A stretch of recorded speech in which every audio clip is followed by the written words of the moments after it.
Hello, scholars. Dr. McGill here, and I just wanted to come on camera and just take a quick moment as I go through your submissions and analyze your formative assessments. I've noticed that there might be just a small chasm that we need to take some time and clarify. A formative assessment occurs somewhere in the middle of that content. And the formative process is very strategic. As a matter of fact, we engage in formative assessments simply to give the student feedback. Now, I want you to think about it. Would we give a disservice to our students if we were to allow them to progress through assignment after assignment and never stop and say, you're on the wrong track here. You're not completing this information and really capturing what the instructions are asking you. And then we look at the end for a cumulative assignment, and they have submitted something that is subpar, something that is not going to be competent, and we then fail them from the class. That is not best practices. That's not creating a learning environment that is conducive for the student. In order to have a system of checks and balances, we engage in appropriate and effective formative assessments. How do you create these formative assessments? Well, first, you have to know your course objectives and your student learning outcomes. Now, the formative assessment, remember, formative stands for feedback.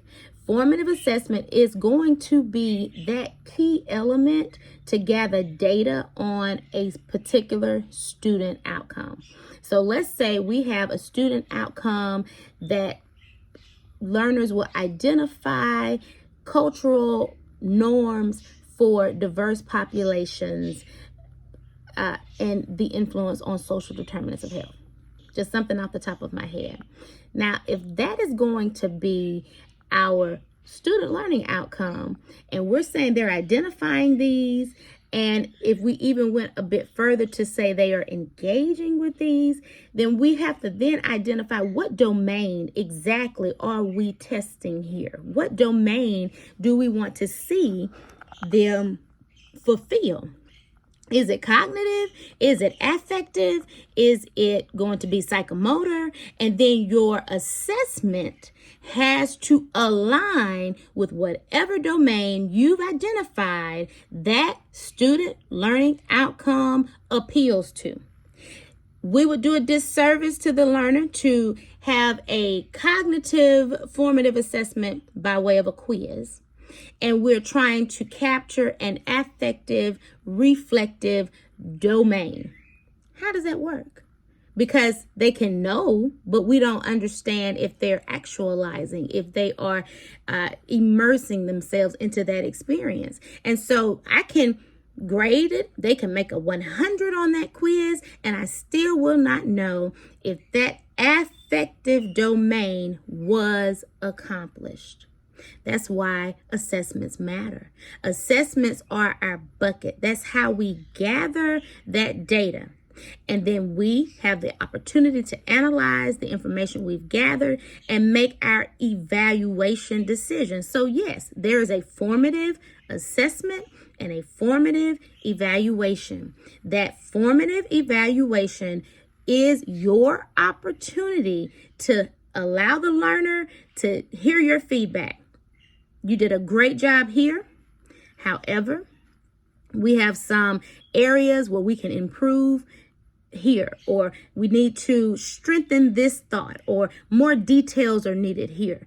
Why are we doing this? Why does it even matter? Because at the end of the day, when you are a nurse educator, when you are sitting for your CNE examination and you're fulfilling competency 3 of that CNE examination, which is testing and analysis, at the end of the day, you have to be able to give some type of evidence that you not only disseminated that information, but you gave the learner time to go through it, to practice it, to actualize it, to have some type of corrective feedback, to improve it so that they could then fulfill it. Self-actualization is at the top of Maslow's hierarchy of needs. But what all happens before we ever get there? Belonging is even one of the tiers before you get to self-actualization. Can they actually see themselves belonging or involved, engaged in that material? That's what the formative assessment does. It allows us the opportunity to say, try it. See if you like it. And if you don't like it, or if you don't get it, let me give you some pointers, some guide, some type of prescriptive understanding of how to understand and get and reach this competency. So think about it in your class. Think about it in your class. Each one of these milestones is a formative assessment. And should I not give you feedback that would help you to enhance what you have submitted, and I grade your document and say, okay, F, and then don't tell you the feedback to correct it, and you complete your summative, which is your final paper, your final project, the cumulative, everything, testing the course outcomes assessment, and I give you another F, you never knew what to do in order to improve. So who was at fault? Was it the faculty?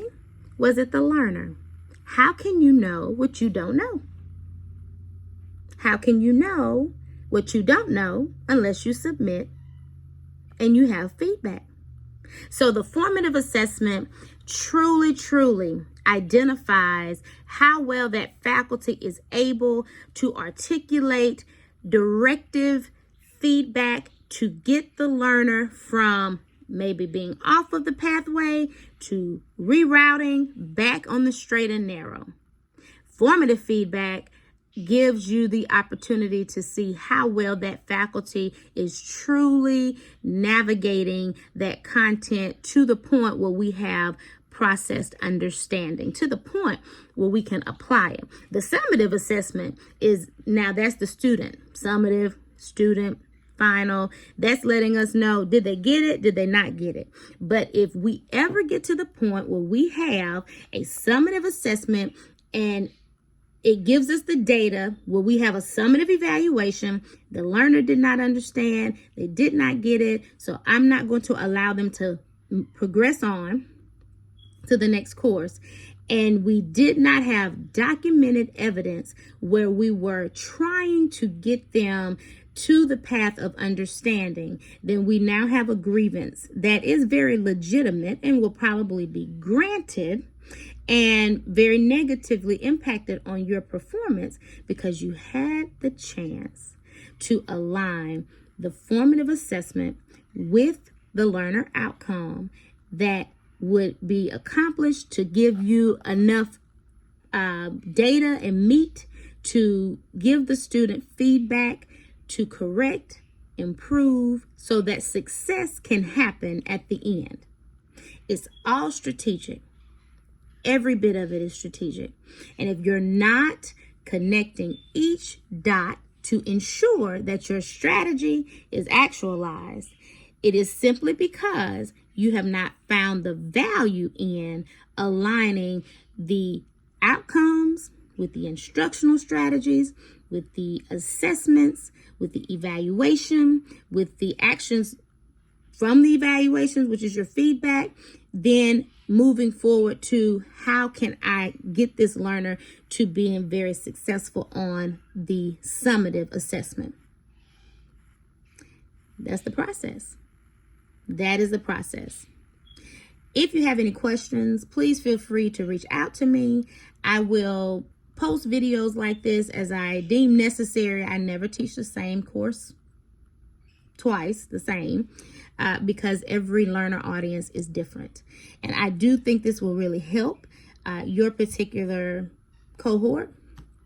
And kind of clarifying and understanding exactly why we're doing what we're doing here. But if you have any questions, I'm always happy to discuss. I'm always happy to align and give you some clarity about why we're doing what we're doing. If you don't understand why we're doing what we're doing, if you don't get the rationale, then you will not retain the information. Have a great day. Talk with you soon.